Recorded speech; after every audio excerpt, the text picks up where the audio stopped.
진화론이구나.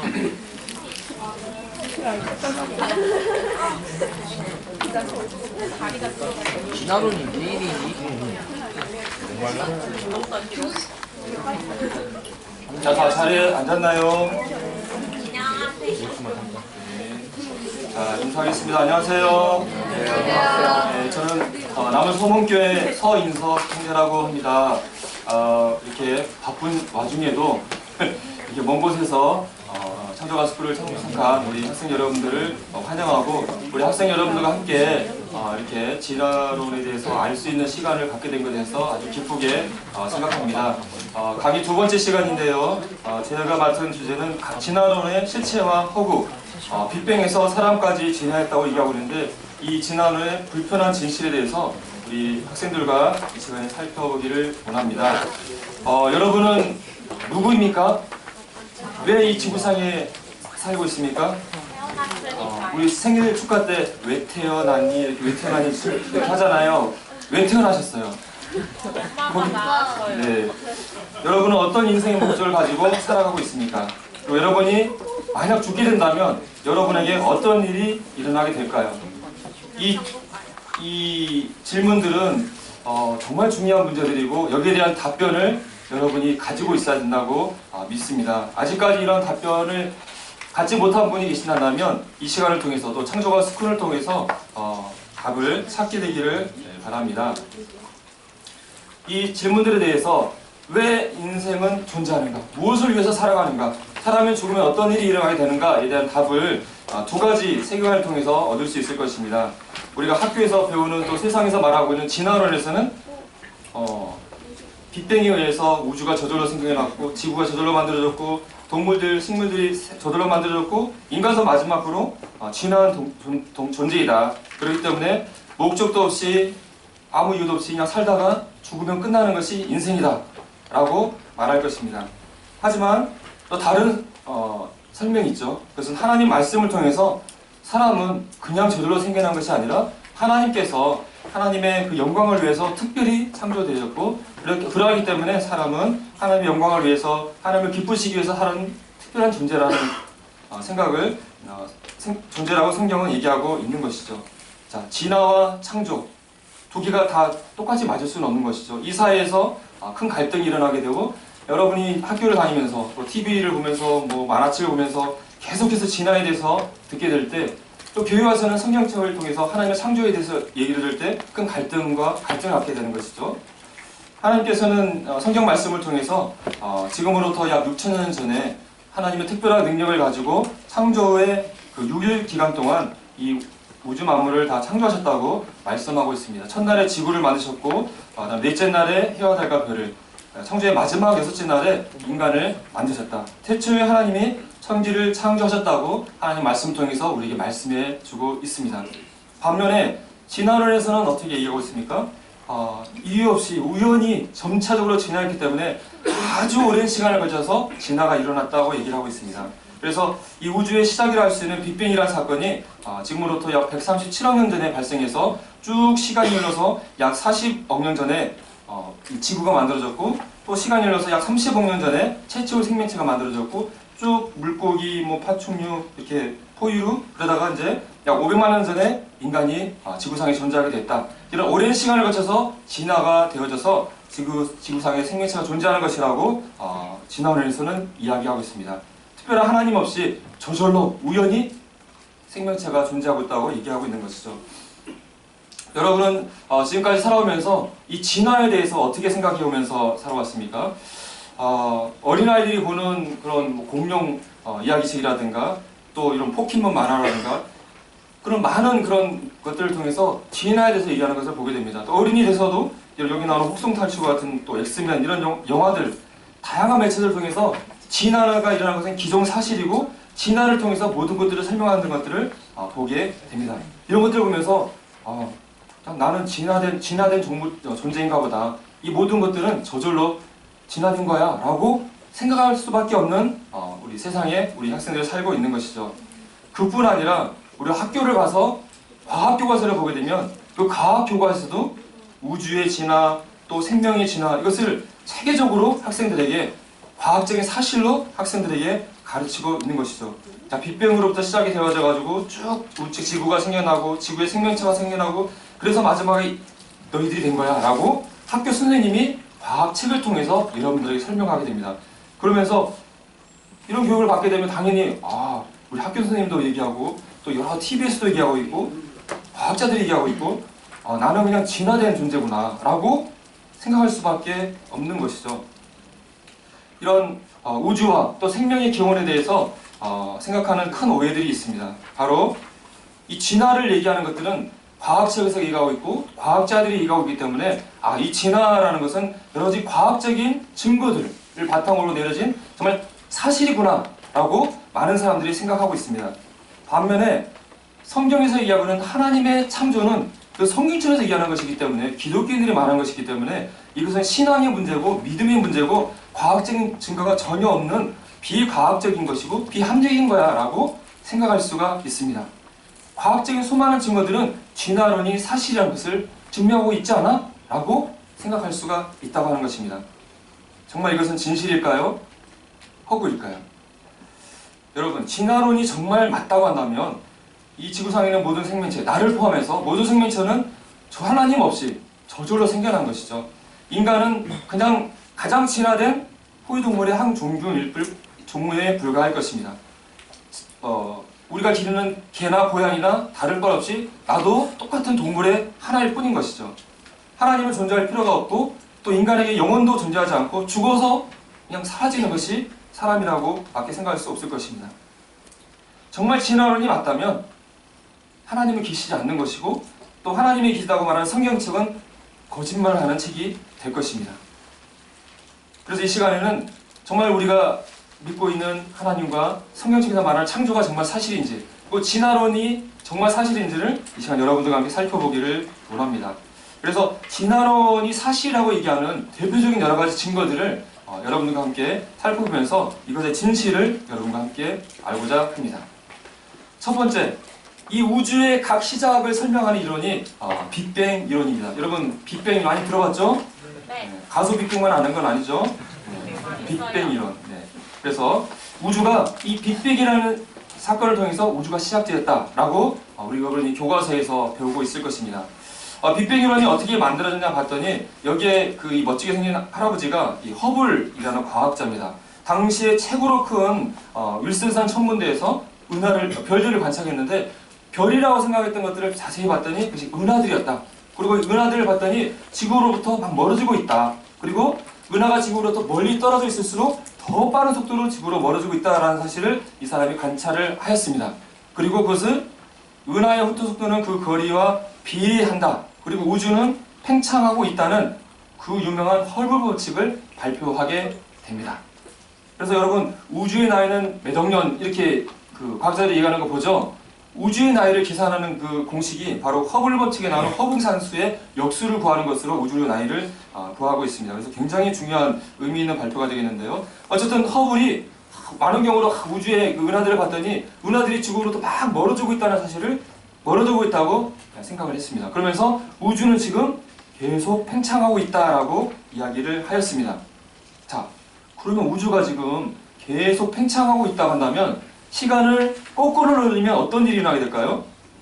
시간을 거꾸로 돌리면 우주는 점점 줄어들고 언젠가는 아주 작은 한 점에서 우주가 시작됐을 것이다 라고 과학자들이 생각하게 되었습니다. 그래서 물리학자 가모프 등이 우주가 아주 옛날에 정말 원자보다 아주 작은 점에 모여있었고 그 당시에 엄청난 온도와 엄청난 밀도로 모여있다가 이제 다 폭발하면서 점점 팽창하면서 이 우주가 만들어졌다라는 빅뱅 이론을 발표하게 됩니다. 그래서 현재 많은 과학자들이 우주는 빅뱅에 의해서 만들어졌다라고 알고 있고 여러분이 그렇게 배우고 있는 것이죠. 자, 그런데 빅뱅 이론에 많은 문제점들이 있는 것이죠. 그래서 최초의 빅뱅 이론은 우주가 빅뱅 사건 이후에 계속 균일하게 퍼져나가는 우주가 균일하게 팽창하는 것으로 생각을 했는데 그렇게 균일한 속도로 팽창을 하는 것으로 우주가 만들어진다고 설명해봤더니 현재의 우주가 설명이 안 된다는 것을 진화론 과학자들이 알게 되었습니다. 그 문제가 지평성 문제, 평탄성 문제라는 것인데 지평성 문제라는 것은 우리 지평선이 뭔지 알죠? 저 멀리 하늘과 땅이 만나는 곳이 지평선인데 여기서 말하는 지평선은 우주의 지평선이에요. 저쪽 우주 저 끝과 반대의 우주 끝을 살펴봤더니 너무나 비슷한 온도, 비슷한 밀도를 가지고 너무나 닮아 있는 거예요. 그런데 문제는 우주 저 끝과 이 우주 저 끝은 빛의 속도로 달려오더라도 만난 적이 없는 거예요. 그렇기 때문에 서로 정보를 교환한 적이 없는데 어떻게 서로 똑같은가? 이건 현재의 이 표준 빅뱅 이론은 설명이 안 된다. 이렇게 문제점을 발견하게 된 것이죠. 그 다음에 또 평탄성 문제라는 것은 우주의 전체 밀도를 계산을 해봤어요. 그래가지고 이 밀도보다 더 적으면은 우주가 확 흩어지면서 사라져버리고 밀도가 조금이라도 많아지면 서로 인력에 의해서 쭈그러들어가지고 우주가 사라져버리는 그런 임기 밀도라는 걸 계산해봤는데 그 밀도가 별들 사이에는 거의 진공에 가깝잖아요. 그 진공보다도 1억 배나 가까운 고진공 상태에 해당하는 어마어마하게 상상을 초월하는 낮은 밀도라는 것을 과학자들이 알게 되었어요. 그런데 우주가 137억 년 동안 이 밀도를 계속 유지한다는 것은 이건 확률적으로 불가능하다라는 결론을 내렸다고 하는 것입니다. 그래서 최초의 과학자들이 생각했던 우주가 펑 터져서 쭉 이렇게 팽창해서 우주가 만들어졌다는 것으로는 현재 우주를 설명할 수 없다. 이 우주로는 잘못됐다라고 진화론자들이 결론을 내린 거예요. 그래서 이 문제점을 해결하기 위해서 빅팽창, 빅뱅 이론이라는 것이 만들어졌습니다. 급팽창. 갑자기 확 팽창했다는 거죠. MIT 공대의 앨런 구스라는 분이 이 표준 빅뱅 이론을 어떻게 하면 해결할 것인가 고민을 하다가 그래 이거야 그래가지고 급팽창을 생각해냈습니다. 여기서 중요한 것은 급팽창 이론을 생각했을 때 어떤 과학 증거나 글을 가지고 한 것이 아니라 머릿속에서 생각을 했다는 것이 중요합니다. 자, 그래서 여기 보시면 기존의 빅뱅 이론은 이렇게 균일하게 서서히 우주가 팽창했다고 생각했는데 이렇게 해서는 현재의 우주를 설명이 안 된다. 그래서 어떤 것을 생각했냐면 우주가 만들어지자마자 아주 어마어마한 1초가 안 되는 정말 눈 깜짝한 사이에 우주가 어마어마하게 빠르게 우주가 팽창했다. 그 팽창의 속도가 광속보다도 수백억 배 빠르게 팽창했다. 우주에서 가장 빠른 게 광속으로 알고 있는데 광속보다도 수백억 배 빠르게 팽창을 했고 그 키가 무려 10의 26승대로 우주가 팽창했다라고 생각을 했습니다. 이것은 마치 1m의 구가 갑자기 100억 광년으로 커지는 거예요. 상상이 전혀 우리 머리로 상상이 안 되죠. 그리고 이 시간이라는 것도 100분의 1초, 억분의 1초, 조분의 1초도 아니라 10의 32승분의 1초예요. 이건 우리의 머리로 상상할 수 없는 짧은 시간에 우주가 빛보다 빠른 수백억 배 빠른 속도로 우주가 팽창했다고 하는 거예요. 근데 이것은 어떤 증거가 있는 게 아니라 이렇게 하면은 앞에서 말했던 문제점들이 순식간에 해결이 되기 때문에 이걸 주장했다고 하는 거예요. 그러면서 그 증거로 이 우주 공간이 갑자기 퍼졌기 때문에 중력의 파동이 생겨났을 것이다. 그래서 우주의 중력파가 생겨났을 것이다 라고 생각을 했습니다. 자, 그러면 이 구스가 말한 급팽창 빅뱅 이론이 정말 맞는지 안 맞는지를 살펴보려면 뭘 찾으면 되겠어요? 우주에 뭐가 있는 것을 확인한다고요? 중력파가 있는지를 과학자들이 연구를 하게 된 것이죠. 자, 여기 보면은 빅뱅 이론을 그림으로 표현하고 있는데 갑자기 이렇게 팽창을 했을 때 우주에 중력의 파동이 생겨난 것을 묘사하고 있습니다. 그리고 빅뱅 당시에 엄청나게 뜨거운 고온의 상태였는데 그때의 온도가 식어가면서 그때 뜨거운 빛이 지금은 식어서 차가운 아주 낮은 온도의 초단파로 우주를 채우고 있다고 생각하고 있습니다. 그래서 우주 배경 복사라고 하는 전파인데요. 이것이 묘사하고 있는 것입니다. 그래서 중력파가 우주 배경 복사에 영향을 미쳐서 이 우주 배경 복사라는 전파가 빛이 뒤틀어지는 평광현상이 일어날 것이다 라고 추측을 하고 남극에 이런 전파 망원경을 세워놓고 우주 배경 복사를 연구를 했어요. 그리고 드디어 여기 보시면 빨간색 파란색으로 표시되어진 이게 틀어진 우주 배경 복사의 평광현상을 발표했다라고 2014년도에 기사가 실렸습니다. 제목은 태초의 우주 급팽창에 대한 직접적인 증거를 처음으로 포착했다. 이야, 대단하죠? 그러면 빅뱅 이론의 제일 중요한 급팽창이 과학적으로 증명이 된 거예요, 안 된 거예요? 드디어 된 거잖아요. 이분들은 아마 노벨상을 받을 수도 있는 그런 분들이에요. 그런데 미국 측에서 연구를 발표했는데 유럽 연구팀에서 당신 잠깐 연구 잘못된 거야. 다시 한번 해봐. 이렇게 제동을 걸었습니다. 그래가지고 미국 팀과 유럽 팀이 연구를 해봤더니 이 우주 배경 복사의 평광 현상은 사실은 별들 사이에는 우주 먼지에 의해서 이 우주 배경 복사가 산란을 일으킨 것이 맞다라는 데이터 해석에 오류라는 것을 확인하면서 우주 급팽창의 직접적인 증거를 처음 포착했다는 이 어마어마한 이 논문은 잘못된 논문으로 확인이 됐습니다. 그래서 논문을 철회했어요. 노벨상 받을 뻔했던 거죠. 자, 그렇다면은 여러분, 이 빅뱅 이론의 제일 중요한 급병창은 과학적으로 증명이 됐습니까? 안 됐습니까? 아직까지 증명이 되지 않았다는 거예요. 여전히 머릿속에서만 그렇게 났으면 참 좋겠는데 하면서 그런 가운데 있다고 하는 것이죠. 여러분, 이 빅뱅 이론이 또 현대의 우주 이론이 정말 좋은 이론이란다면 우리가 관측을 하는 우주를 잘 설명할 수 있어야 되겠죠. 근데 놀라운 것은요, 이것은 과학자들이 얘기하는 거예요. 현재의 이 빅뱅 이론을 통해서 우주를 설명할 수 있는 것이 전체의 몇 퍼센트라고요? 우주의 4%. 단 4%만 이 빅뱅 이론으로 설명이 되어져요. 이 나머지 23%는 이것이 뭔지 정체를 알 수 없는 암흑물질로 구성되어 있고, 또 정체를 알 수 없는 암흑 에너지로 73%가 채워져 있다. 즉 우주의 96%는 현재 우주과학으로, 천문학으로 설명이 안 된다. 이것은 현재의 과학자들이 고백하고 있는 것입니다. 그래서 우리나라의 뛰어난 그런 천문과학자인 이석영 교수님이 책자에서 우리가 아는 것은 우리가 대부분 모른다는 것이다. 그러면 우리는 아는 것인가 아니면 모르는 것인가? 개그 같은 얘기를 하셨는데 이것의 현재 빅뱅 이론의 현 주소라고 하는 것입니다. 우리가 빅뱅 이론 하면 막 어렵잖아요. 막 천문 우주 막 그런 거 하면은 막 머리가 막 너무 아프잖아요. 과학자들이 어련히 알아서 잘 했겠지. 빅뱅 이론 어련히 잘 알아서 증명했겠지. 하지만 현 주소가 이렇다는 것입니다. 그래서 빅뱅 이론에 대해서 교과서에 이렇게 실으면서 이렇게 얘기를 하고 있습니다. 왜 우주가 팽창하기 시작했을까? 혹은 빅뱅 이전엔 무엇이 있었을까 하는 질문들이 있을 것이다. 하지만 아직 현대 과학은 이 질문들에서 대한 답을 가지고 있지 않다.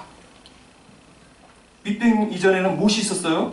이 급병창은 어떻게 생겨났어요? 과학자들 와서 물어보면은 죄송하지만 현대 과학은 모르는 거예요. 라는 것이 과학자의 답변이라고 하는 것입니다.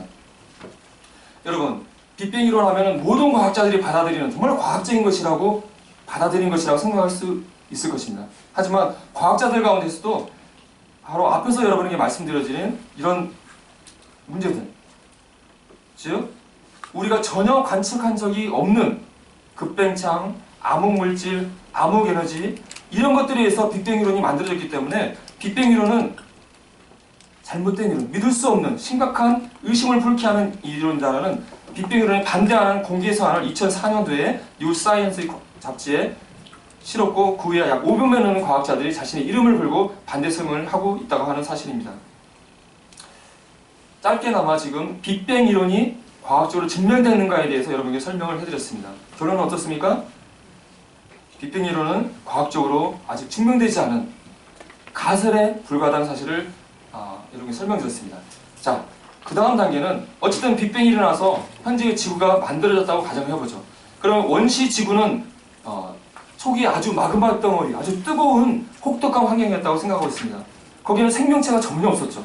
그런데 이 원시 지구에서 어떻게 생명체가 만들어졌는가? 일단 생명체가 만들어지려고 한다면 생명체의 구성 성분이 만들어져야 되겠죠. 그래서 무기물질, 생명체의 구성 물질인 유기물질이 무기물질에서 어떻게 만들어지느냐는 것을 설명하는 것이 화학 진화라는 것입니다. 일단 생명체를 만들 재료가 만들어져야지 뭐 세포도 만들어지고 뭐가 만들어질 거 아니에요. 그런데 초기 원시 지구에는 그런 생명체의 그 재료라고 할 수 있는 유기물질이 전혀 없는 상태에서 지구가 시작됐다고 하는 것이죠. 여기서 말하는 유기물이라는 것은 포도당과 같이 탄소와 수소로 구성되어진 탄소 화합물을 이해하는 것입니다. 아미노산, 탄수화물 이런 것들이 다 유기물이에요. 근데 탄소와 수소를 포함하지 않은 것들이 무기물인데 처음에는 이런 무기물만 있었다고 하는 것이죠. 그런데 이 무기물들이 어떻게 생명체의 구성 요소가 되는 유기물로 될 것인가? 그것을 설명하는 것이 화학 진화 이론이 되겠습니다.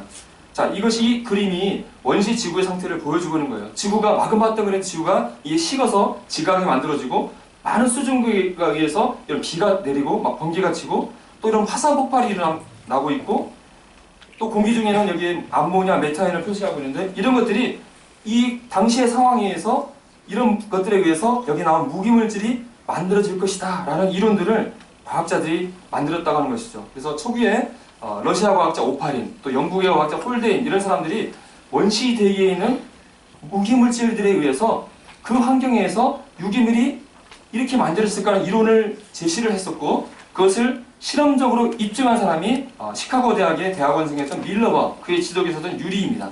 이들의 실험에 의해서 유기물을 실험실에서 최초로 합성했다. 그래서 원시지구에서 유기물이 합성될 수 있는 것을 이 실험을 통해서 보여주었다라고 여러분의 교과서에 실려 있습니다. 그래서 원시지구에서 유기물이 저절로 만들 수 있다는 것을 입증했다라고 교과서에 실려져 있는 것이죠.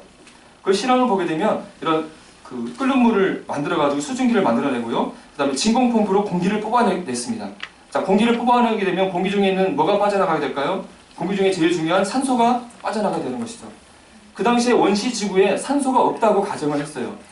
그리고 산소가 있게 되면 막 전기 스파크를 내게 되는데 폭발할 위험성이 있고 또 산소가 있게 되면 만들어진 유기물이 급히 산화돼서 파괴되기 때문에 산소가 있으면 이 실험을 할 수가 없는 것이죠. 그래서 산소를 진공펌프로 뽑아내고 이 속에 산소가 없는 메탄과 암모니아, 수소를 집어넣고 전기 스파크를 때리고 그 다음에 여기에 냉각수를 통과시켜서 냉각시키는 냉각 장치를 만들어서 전기 스파크에서 만드는 물질들을 냉각시킨 다음에 이 밑에서 받아봤더니 일주일 지난 다음에 물이 훈탁해지면서 그걸 살펴봤더니 간단한 아미노산과 유기물질이 만들어졌다라는 것이 이 실험의 연구 결과입니다. 그래서 이 실험을 통해서 원시지구에서 유기물이 저절로 만들어졌다, 이것이 입증됐다라고 사람들에게 알려줬고 교과서에 실려져서 여러분이 배우고 있는 것이죠.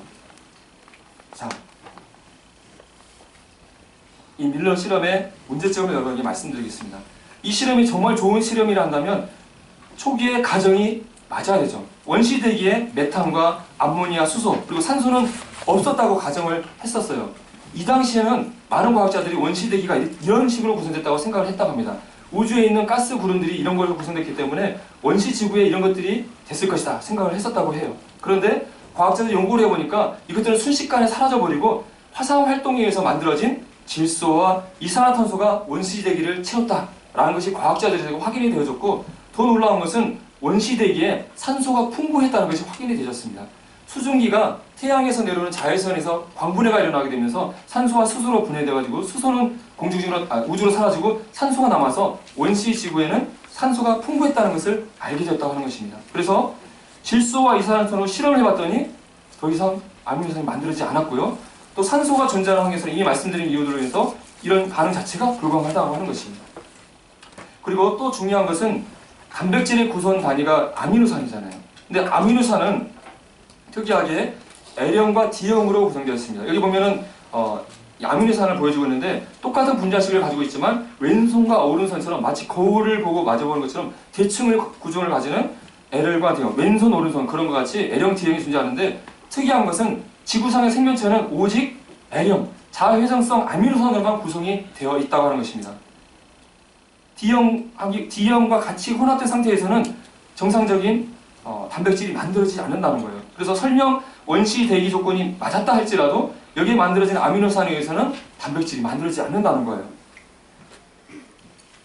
그리고 1번과 2번 조건이 다 충족시켰다 할지라도 이 실험에서는 원시 지구의 대기를 완전히 반영한 것이 아니라고 하는 것입니다. 이 실험에는 밀폐 용기를 만들어놨고 또 냉각 트랩을 만들어놨잖아요. 이런 것들은 사람이 인위적으로 개입한 것이기 때문에 1, 2번의 조건이 만족됐다 하더라도 이것은 자연의 상태를 반영한 것이 아니라고 하는 것이죠. 그래서 밀러 자신이 셀즈라는 과학 잡지에 스스로 원시 지구의 대기를 정확히 반영한 것이 아니다 라는 것을 고백했다고 하는 것입니다. 자신은 산소가 없었다고 생각을 했는데 여러 연구들을 통해서 초기 지구에는 산소가 충분히 있다는 것을 자신도 알게 되었다라고 고백을 했다고 하는 것입니다. 이 아주 지구의 밑에 있는 오래된 태조층을 보게 되면 여기 빨간 층들을 보게 되는데 금속 물질들이 산소에 반응을 해서 빨갛게 변한 층입니다. 그래서 이런 것들을 통해서 원시 지구에는 산소가 많았다는 것을 알게 되었던 것이죠. 그래서 1994년도 스페인에서 열렸던 국제 생화학 기술 학술대회에서 밀러가 실험했던 이 실험은 잘못된 학설이다, 잘못된 실험을 공식적으로 선언했다고 하는 것입니다. 그래서 천재교육 교과서에서 밀러 화학적 진화에 대해서 소개를 하면서 마지막에 이렇게 덧붙이고 있습니다. 최근에는 다른 가설이 제시되고 있다. 밀러 실험을 설명하면서 최근에는 밀러 실험이 틀렸으니까 다른 설명을 한다는 다른 가설이 나오고 있다고 하는 것이죠. 왜? 초기 지구의 대기 성분이 밀러의 실험에 쓰였던 것과는 다를 수 있다는 점이 제기되었다. 앞에서 말씀드린 밀레시즘이 잘못되는 것을 인정하고 있는 것이죠. 그러면서 저기 시인의 열수구, 어제 앞 시간에 얘기했지만 저 지구상에 뜨거운 물이 올라가는 그곳에서 생명체가 생겨났을 거야 라는 가설, 아니면 저 우주에서 유기물이 운석을 타고 들어왔을 거야 라는 가설들이 제고되어 있지만 여전히 화학적 진화는 증명되지 않은 가운데 있다고 하는 것입니다. 자, 여러분, 원시지구에 생명체가 만들어지려면 일단 유기물이 만들어져야 되는데 유기물이 저절로 만들어질 수 있는 것을 과학적으로 증명이 됐어요? 안 됐어요? 증명이 안 됐다고 하는 거예요. 일단 빅뱅도 일지 않았고 화학진화도 일어났으면 생명체가 만들 수 없는 문제가 생기는 것이죠. 자, 그래도 어쨌든 유기물이 만들어져서 원시세포가 만들어졌다고 가정해보죠. 자, 그럼 원시세포가 만들어져서 하등한 동물로부터 점점 진화했다는 것이 다윈의 진화론인데, 다윈의 진화론, 생물 진화에 대해서 살펴보도록 하겠습니다. 우리가 보통 진화론 하면은 이 다윈의 진화론, 생물 진화를 얘기하는 것이죠. 자, 여기에 젊은 나이의 다윈의 모습을 보여주고 있습니다. 다윈이 27세의 젊은 나이에 해군 그 측량성 비교를 타고 5년 동안 세계를 돌아다니면서 여러 지역에 있는 생물들을 관찰했다고 합니다. 그 중에서 특히 이쪽에는 갈라파고스 군도, 대륙으로부터 1000km 떨어져 있기 때문에 대륙과 격리되어진 19개의 섬인 갈라파고스 군도를 가서 생물들을 봤는데 특별히 13 종류의 핀치새들을 살펴보았습니다. 핀치새들을 살펴봤더니 여기 보면은 식물의 열매를 먹는 이 핀치새는 부리가 어떻습니까? 크고 뭉툭해요. 또 이 선인장을 먹고 있는 핀치새인데 이 선인장을 먹는 핀치새는 부리가 길고 뾰족해요. 그리고 이 나무의 속에 있는 벌레를 잡아먹는 핀치새는 부리가 끌처럼 아주 튼튼해요. 이런 것들 보면서 다윈이 생각을 했습니다. 야, 이 핀치새들이 옛날에는 똑같은 모습이었는데 태풍 위에서 이 갈라파고스 섬에 와서 각 섬에 흩어져 살면서 환경이 변화하면서 이 부리들이 변한 거야. 자, 그럼 오래 시간이 흘러가게 되면 이 핀치새들이 다른 모습으로 변하다가 다른 종으로 바뀌지 않았을까? 이런 진화를 생각하게 된 것이죠. 그래서 이것 자료들을 모아서 20년 후에 1859년 그 유명한 종의 기원이라는 진화론을 설명하는 책을 내게 되는 것입니다. 그래서 다윈의 진화론을 잘 묘사한 것이 다윈의 진화나무 또는 생물의 계통순환은 그림이 되겠습니다. 원시조상, 원시세포로부터 하등한 동물로부터 점점 고등한 동물로 진화됐다는 진화론을 다윈이 말하게 되는 것이고 현대 과학의 주류로 받아들여지고 있는 것이죠. 자, 다윈은 어떻게 생물들이 하등한 동물로부터 고등한 동물로 이렇게 진화했을까를 진화의 기전을 자연 선택설을 제시했습니다. 자연이 적절한 살기에 좋은 종들을 선택을 하게 되고 그 종들이 선택됨으로써 점점 다른 발달된 것으로 진화된다라고 얘기하는 것이죠. 이 교과서에 실린 내용인데요. 기린을 통해서 예를 들고 있습니다. 많은 기린이 태어났어요. 키 큰 기린, 키 작은 기린 행복하게 살았어요. 근데 가뭄이 와가지고 이제 먹을 것이 떨어졌는데 키 큰 기린은 높은 나무에는 풀들을 나무를 먹어서 잘 살았고 키 작은 기린들은 못 먹고 죽게 되었죠. 그래서 나중에 키 큰 기린끼리 서로 이렇게 교배를 하다 보니까 나중에 기린들이 키 큰 기린이 됐어요. 이것이 다윈이 말한 자연 선택설입니다. 그래서 자연의 선택을 받은 키 큰 기린이 되었다라고 설명하는 것이죠. 밑에 이렇게 나와 있죠. 많은 많은 동물들이 태어나서 생존 경쟁을 하다가 그 중에 적절한 것이 선택을 받아서 진화하게 되었다. 자, 이것은 진화를 잘 설명해주는 이론이 맞습니다. 그런데 진화의 개념 가운데 크게 진화를 두 개의 개념으로 생각을 해봐야 됩니다. 그 중에 하나는 소진화라고 하는 것입니다. 소진화라는 것은 같은 종 안에서의 변화를 얘기하는 거예요. 그래서 키가 작은 기린에서 키 큰 기린으로 변하는 것, 이런 거. 키가 조그마한 개가 키 큰 개가 되는 것, 이런 거. 하지만 진화론에서 얘기하는 것은 뭐냐면 같은 종 안에서의 변화가 아니라 기린이 다른 동물로 변하는 것, 즉 한 종에서 다른 종으로 변하는 진화를 이 진화를 설명할 수 있어야 되는데 그것을 대진화라고 얘기하는 거예요. 다른 종으로 바뀐 것, 서로 더 이상 교배가 되지 않은 진화를 대진화라고 하는데, 그런데 이 자연 선택으로는 대진화를 설명할 수 없다고 하는 거예요. 다른 종으로 변하려고 한다면 최소한 DNA, 유전적 구조가 바뀌어야 되는데 아무리 자연 선택이 일어난다 할지라도 유전자의 구조는 바뀌지 않는 거예요. 다윈 시대만 하더라도 유전자나 DNA, 유전 법칙을 잘 모르기 때문에 막연히 자연 선택을 받으면 오랜 시간이 흐르면 다른 종으로 발견할 수 있지 않을까? 이런 생각을 했다는 것이죠. 자, 여기서 보면은 여러 기린들이 있는데 이 자연 선택을 받은 다음에 뭐가 됐어요? 하마가 됐나요? 사자가 됐나요? 여전히 기린인 거예요. 여기 보면 핀치새들이 나오는데 과학자들이 갈라파고스 섬에 가가지고 핀치새들을 살펴봤어요. 야, 다른 환경에 바른 다른 부리를 가진 핀치들이 다른 새가 됐나? 혹시 다른 동물이 됐나 살펴봤더니 여전히 똑같은 유전자를 가지고 있고 여전히 서로 교배가 되는 지금도 여전히 핀치새로 살아가고 있다는 것을 확인했다고 하는 것입니다. 자, 그래서 야, 이대로 가면 진화론이 끝장나겠네? 진화론을 구원하기 위해서 다른 걸 생각해야 되겠다. 그래서 생각한 것이 구원투수로 등장한 게 뭐라고 여기에? 돌연변이. 돌연변이라는 것은 유전물질인 DNA가 갑자기 변화해서 자손에게 내려가는 것이잖아요. 그래서 자연 선택으로는 유전자가 변화가 일어나지 않으니까 돌연변이를 끼워 넣어서 진화를 만들어야겠다. 그렇게 말한 것이 이제 신다연주의라고 하는 거예요. 그래서 돌연변이가 드물게 일어나지만 어쩌다가 유익한 돌연변이가 일어나게 되고 유익한 돌연변이가 일어난 것을 자연이 선택을 하게 되면 이러다 보면 다른 종으로 진화할 수 있을 거야. 놀랍지? 신다연주의가 나왔다고 하는 것입니다. 그래서 이것을 증명하기 위해서 식물이나 초파리를 통해서 막 방사선을 쬐거나 약물을 막 투입하거나 해가지고 돌연변이 실험 막 해서 증명하려는 실험을 과학자들이 했겠죠. 결과가 어떻게 나왔을까요? 모든 돌연변이는 생물의 생존에 해롭다. 결론은 실망스럽다고 하는 것입니다. 자, 돌연변이를 통해서 새로운 종이 일어나기 위해서 다른 종으로 바뀌는 대진화가 일어나기 위해서는 일단 돌연변이는 자주 일어나야 돼요. 근데 문제는 돌연변이는 아주 드물게 일어나요. 10만 세대 이상 어쩌다 한 번씩 일어난다고 하는 것입니다. 그리고 돌연변이가 다 이로운 돌연변이가 일어나야 되는데 돌연변이는 거의 해로워요. 여러분, 임산부가 이렇게 임신하게 되면 엑스레이 방사선 찍을 때 엑스레이 막 찍고 막 약 먹고 막 해야 하네요. 굉장히 조심하죠. 왜냐면 막 엑스레이 째고 약 먹다가 혹시 있는 태아가 돌연변이가 날까 걱정하잖아요. 실제로 돌연변이가 일어나게 되면 사살을 하거나 기형이 나거나 이렇게 되잖아요. 임신한 임산부가 야, 나 이번에 멋진 돌연변이 아이를 갖기 위해서 방사선 좀 째러 갈 거야. 이렇게 하는 산모를 본 적이 있나요? 돌연변이는 해롭다는 걸 우리는 너무나 잘 알고 있어요. 그 돌연변이는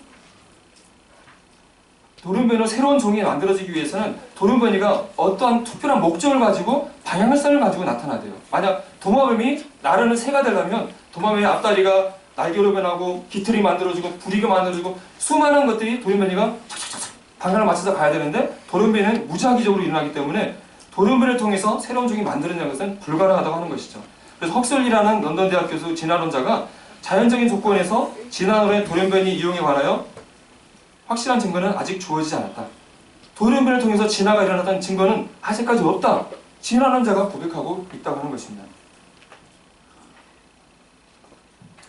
자, 돌연변이를 통해서 진화가 일어난지 알아보기 위한 실험을 여기 미국의 컬럼비아 대학의 교수였던 토머스 모건이라는 유전학자가 초파리에게 막 방사선을 막 때려가지고 돌연변이를 막 일으켰어요.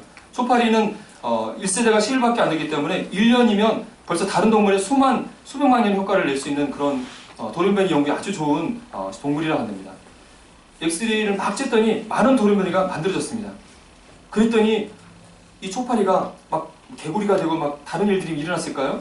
어떤 결과를 나왔을까요? 여기 보는 것처럼 날개가 구부러지거나 없어져 버리거나 더듬이가 사라지거나 눈 색깔이 바뀌거나 기형과 장애, 불임, 질병만 얻게 되었다고 하는 것입니다. 돌연변이를 실험을 통해서 다른 동물로 바뀐 것을 증명하려고 막 실험해봤지만 결론은 돌연변이로서는 다른 종으로 바뀔 수 없다라는 것을 알게 됐다는 것이죠.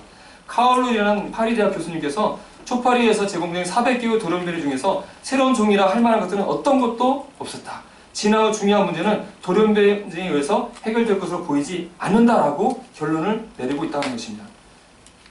진화가 일어나기 위해서 구원투로 등장했던 돌연변이는 여전히 이 문제를 해결하지 못하고 있다는 것입니다.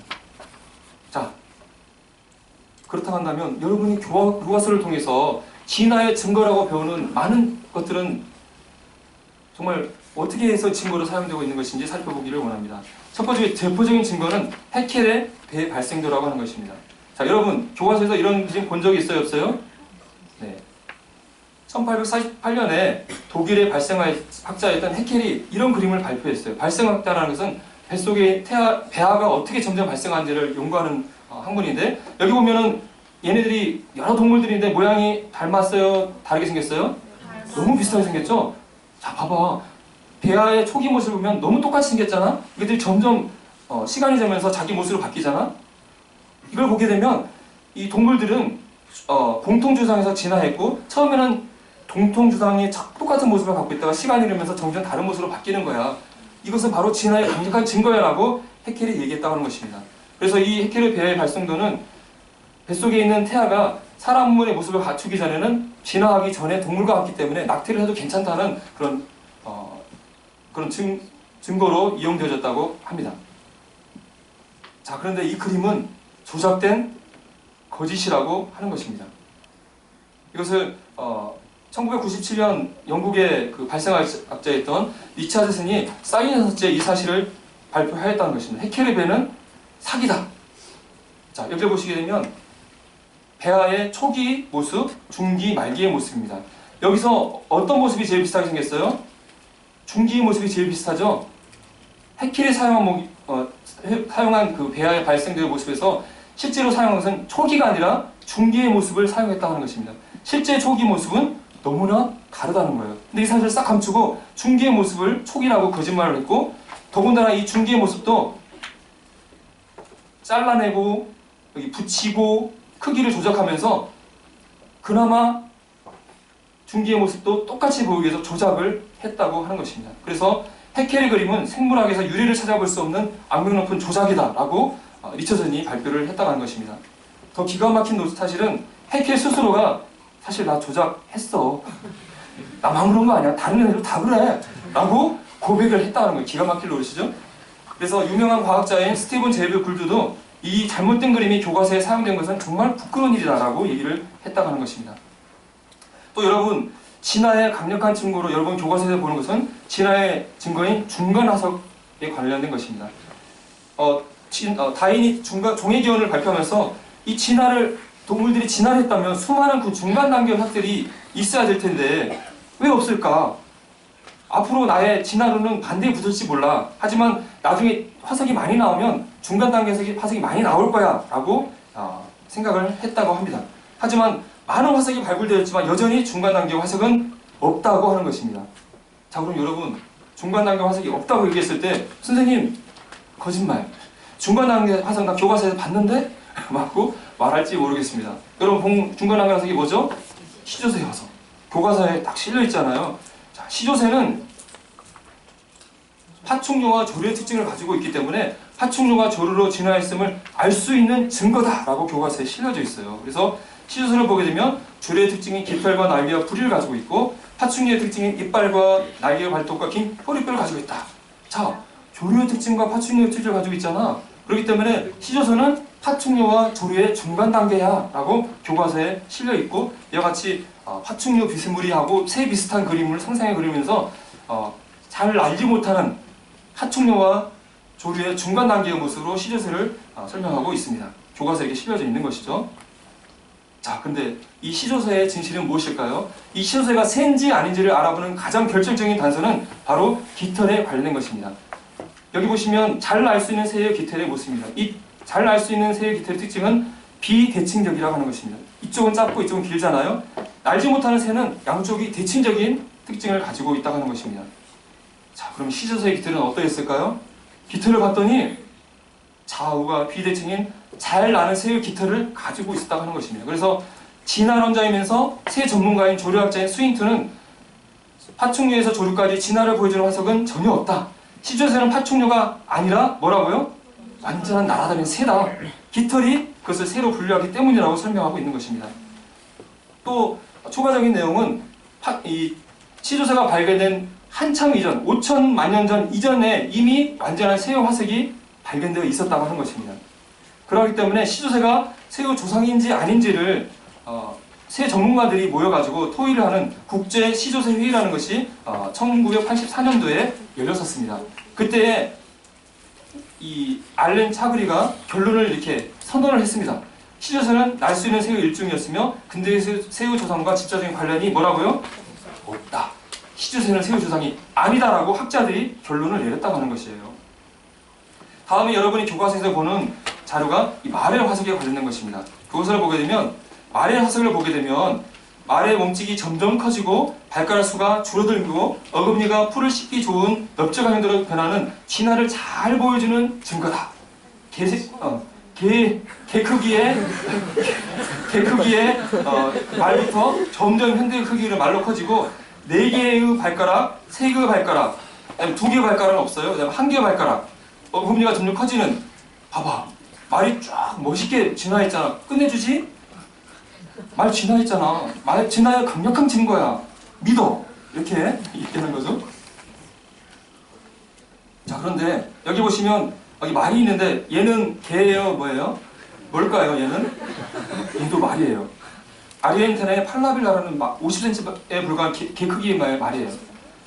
현대의 말도 아주 작은 말, 큰 말이 존재한다고 하는 것입니다. 즉, 말의 크기로 진화를 얘기할 수 없다고 하는 것이죠. 그리고 말의 발가락이 4개, 3개 줄어들었다고 했는데 2개의 발가락이 없는 거예요. 정말 진화했다면 2개의 발가락을 가진 말의 화석이 존재해야 되잖아요. 그리고 교과서에는 실려있지 않지만 얘네들 자세히 보게 되면 갈비뼈의 수는 18개 됐다가 15개로 됐다가 19개 됐다가 갈비뼈가 많아져서 줄어들었다가 이런 아주 불규칙한 여러 가지, 갈비뼈도 그렇고 허리뼈도 그렇고 얘들이 정말 진화했다는 증거라고 보기가 너무나 어렵다고 하는 것이죠. 미국의 네브라스카에 가면 화산재에 묻힌 많은 동물들의 화석이 나오는데 거기서 7마리 말 화석이 나오는데 5가지 말이 동시에 나타났어요. 이건 뭘 말하는 거예요? 얘네들이 오랜 시대 관계를 두고 진화한 것이 아니라 같이 살았던 애들인 거예요. 그래서 이 화석의 이 그림은 과학자들, 진화하는 과학자들도 이 말의 화석이 진화의 증거로 사용될 수가 없다. 이건 버려야 된다고 진화하는 과학자들이 얘기하는 거예요. 앞에서 말했던 굴들을 포함한 진화하는 자들이 말의 화석의 이 그림은 상상의 산물이다라고 얘기하고 있는 것입니다. 이 중간 화석의 문제는 시조새, 또 말의 화석 이런 것을 얘기하기 전에 애초에 이 화석의 조상들 자체가 존재하지 않는 문제를 가지고 있습니다. 그래서 캠브리아기 대폭발이라고 얘기하는 것인데 이 고생대 지층 가운데 가장 오래된 그 지층을 고생대라고 하는데 고생대 중에 제일 밑에 지층이 캄브라기예요. 이 캄브라기를 보게 되면 많은 무척추 동물을 포함한 많은 동물들의 화석들이 발견되어져요. 그런데 여기에 많은 동물들의 화석이 있다 한다면 이것들의 조상들인 화석들이 그 전에 있는 지층인 섬 캄브라기에 많이 조상들이 있어야 되겠죠. 진화를 했다면. 그런데 봤더니 다인의 예측들 한다면 많은 조상들이 있어야 되는데도 불구하고 아무런 조상들이 하나도 없이 갑자기 완전한 형태의 동물들이 캄브라기 지층에 갑자기 나타나는 거예요. 그래서 캄브라기 대폭발이라고 얘기하고 있고 다인도 이걸 알고 있었어요. 자기 이론대로 한다면 화석들이 갑자기 나타나면 안 되잖아요. 자기 이론에 큰 걸림돌이 되는 것이 바로 이 문제다. 하지만 더 연구를 하다 보면 화석들이 나오지 않을까? 이런 기대를 했다고 하는 것입니다. 그럼 화석들이 나왔을까요? 안 나왔을까요? 아무리 캄브라기 지층을 조사하고 찾아봤지만 아무리 파봤지만 화석은 발견되지 않았다고 하는 것입니다. 그래서 진화하는 자들이 다 모여가지고 시카고에서 진화가 정말 일어난 것인가 일어나는가 알아보는 진화회의를 했어요. 대진화라는 주제를 가지고. 그 결론은 뭐냐면 대진화를 일으키는 메커니즘은 존재하지 않고 진화를 증명하는 중간 단계 전이화석은 없다는 것이 법칙이다라고 진화하는 자들이 결론을 내렸다고 하는 거예요. 그래서 타임지에서 진화론이 나온 지 100년이 넘었지만 과학적인 증거는 하나도 없고 다인의 주장이 잘못되는 사실들만 나오고 있다. 이렇게 얘기하고 있는 것입니다. 또 유명한 진화론자인 굴드라는 과학자도 중간 단계 화석의 부재는 지속되고 있고 계속되는 진화에 문제가 되고 있다라고 진화론 과학자가 밝히고 있는 것입니다. 그래서 다인의 예측대로 이런 진화의 증거들이 쭉 발견되어야 되는데 아무리 찾아봐도 그 뿌리도 씨앗도 없고 줄기도 없고 연결가지도 없는 화석의 증거는 각각 종류대로 만드셨다는 하나님의 창조를 보여주고 있다는 것입니다. 마지막으로 인류 진화 화석에 대해서 살펴볼 것입니다. 여러분 교과서에 보면은 인간이 오스트랄로피테쿠스를 거쳐 자바원을 거쳐서 네안데르탈을 거쳐서 인간이 진화했다는 것을 교과서에서 배우고 있는데요. 자, 오스트랄로피테쿠스 화석입니다. 여기 있는 이 화석이에요. 실제로는 약 40% 정도 화석이 발견되어졌고요. 이 무릎은 저 3km에서 떨어진 것을 발견한 것을 여기다 딱 붙여놨어요. 그러면서 이 무릎을 보면서 이야 이거 사람뼈 걷는 사람의 뼈처럼 생기지 않았어? 얘가 걸어다니는 인류의 화석 조상이야 라고 해서 오스트랄로피테쿠스라고 알려지게 되었습니다. 근데 과학자들이 살펴봤더니 이 손목을 자세히 봤더니 얘는 걸어서 다닌 적이 없는 네발로 기다리는 원숭이라는 결론을 내게 됐어요. 그래서 프랑스 과학 잡지에서 아듀 루시, 아듀가 무슨 뜻이에요? 굿바이. 그래서 루시 너는 인류 조상이 아니야 꺼져 라고 하는 제목으로 이런 잡지 표지를 했다는 거죠. 그 다음에 자바원인, 호모 에렉투스라고 불리는 자바원인은 1891년도에 그 두보아라는 과학자가 의사가 1891년도에 자바섬에서 원숭이뼈 머리뼈를 발견했어요. 그러고 나서 1년이 지나서 15m 떨어진 데서 이 뼈를 발견했어요. 근데 이 뼈는 누가 봐도 사람 뼈였어요. 근데 이 사람은 이 원숭이뼈와 사람 뼈가 같은 거라고 해서 이건 직립원인 호모 에렉투스야 라고 발표를 했어요. 그래서 이것도 교과서에 실렸는데 나중에 과학자들이 아무리 봐도 이건 사람뼈야. 그래서 이건 원숭이뼈와 사람뼈라는 결론을 내렸다고 하는 것입니다. 그리고 이 두보아가 30년 동안 감췄는데 이 원숭이뼈가 발견된 지층에서 완벽한 사람의 화석을 이미 발견했다는 것이고 이 사람이 죽기 전에 그래 내가 발견한 건 사실 원숭이뼈였어 라고 고백을 했다는 거예요.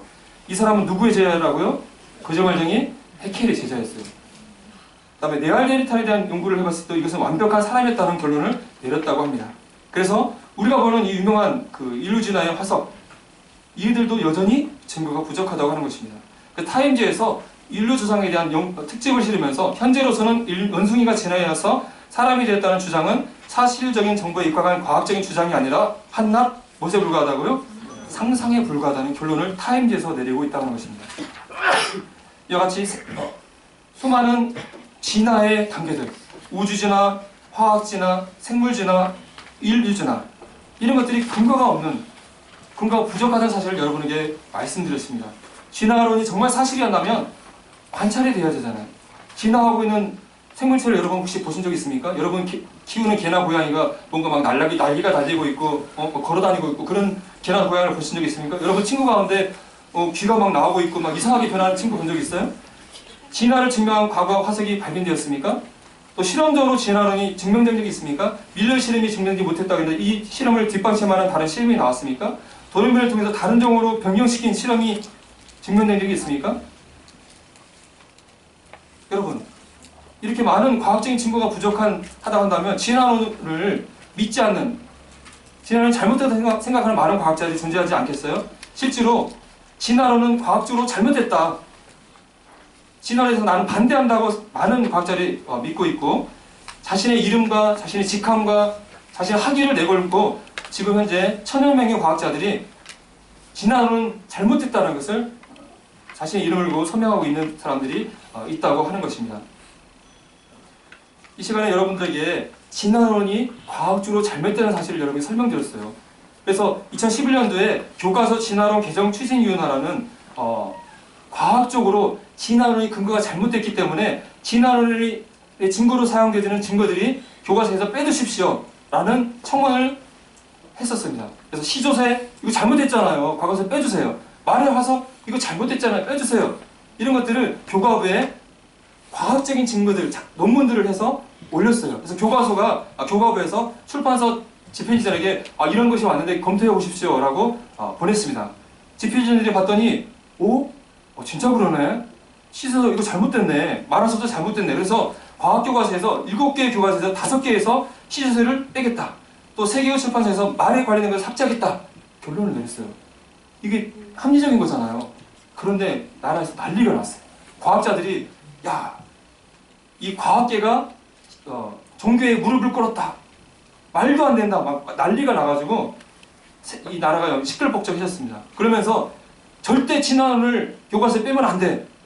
절대 안 돼. 그래가지고 교과서 삭제 청원이 끝내 통과되지 못해버렸어요. 하지만 반면에 약간의 수정을 했어요. 그래서 시조새는 조류가 파충류로부터 진화했음을 알려준다. 단전적으로 얘기했던 것을 파충류로부터 진화했을 것으로 추정된다라고 살짝 말을 바꿨어요. 이것만 보더라도 이 삭제 청원이 잘못됐다는 걸 스스로 인정하는 것이잖아요. 이때 과학계의 그 자문단체 한림원에서 가이드라인을 교과서 집필자에게 제시를 했습니다. 진화론은 과학적 반증을 통해 정립된 현대과학의 가장 중요한 핵심 이론이다. 그렇기 때문에 현대과학을 배우는 모든 학생들에게 반드시 가르쳐라! 라고 가이드라인을 제시했어요. 여기 보니까 진화론은 과학적 반증을 통해 정립이 되어진 현대과학이다. 과학적인 증거를 통해서 사실로 입증됐잖아 그러니까 진화론 꼭 가르쳐. 근데 이 교진추에서 진화론의 이 과학적 증거라고 얘기했던 것들이 잘못됐다는 것을 얘기했잖아요. 그럼 이런 것들을 몽땅 무시하고 진화론이 맞으니까 무조건 진화론 가르쳐! 라고 얘기했고, 현재 이대로 진화론 이야기가 여전히 교과서에 실리고 있는 것이 우리나라의 현실이고 전 세계적인 형편이라고 하는 것입니다.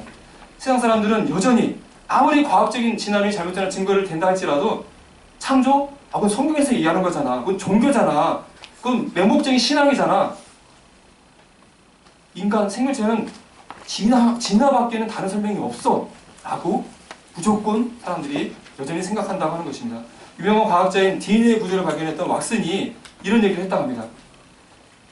진화론자들이 진화론을 받아들이는 진짜 이유는 그것이 실제로 발생했다고 보이거나 논리적인 증거가 있어서 입증된 것이 아니라 사실은 유일한 대안인 특별한 창조를 믿을 수 없기 때문에 진화론을 받아들이고 있다. 이렇게 되면 진화론이 과학이에요? 믿음이에요? 진화론도 강력한 믿음이라고 하는 것이죠. 잘못된 믿음인 것이죠. 여러분, 이 진화론은 영적인 문제인 것입니다. 사탄이 사람들을 하나님을 믿지 못하게, 복음을 듣지 못하게 사람들이 귀를 막는 데 사용하는 사탄의 강력한 도구라고 하는 것입니다. 이 세상신이 사탄이 사람들의 마음을 혼미케 하기 위해 사용하는 도구라고 하는 것입니다. 여러분, 이 시간에 여러분들에게 진화론의 잘못된 것을 여러분이 설명드렸습니다. 여러분, 우리는 왜 하나님과 창조를 믿습니까? 무작정, 무턱대고 믿는 것입니까? 여러분, 이 시간 여러 가지 것들을 살펴봤을 때 정말 하나님이 계시고 하나님이 창조한 것이 너무나 분명하고 또 진화가 너무나 잘 됐다는 것을 우리가 열린 마음으로 살펴볼 때 하나님과 창조와 성경이 사실이라는 결론을 낼 수밖에 없기 때문에, 하나님과 창조가 성경이 사실이기 때문에 우리 믿는 것이죠. 이 시간 여러분과 함께 진화론의 실체와 허구에 대해서 살펴보았는데, 지금까지 살아오면서 진화론에 대해서 갈등하고 있는 학생이 있었다고 한다면 이 시간을 통해서 정말 진화론의 실체가 뭔지 확실히 알고 하나님과 하나님의 말씀을 올바로 믿게 되기를 바랍니다. 이로써 제 시간 마치겠습니다. 네, 감사합니다.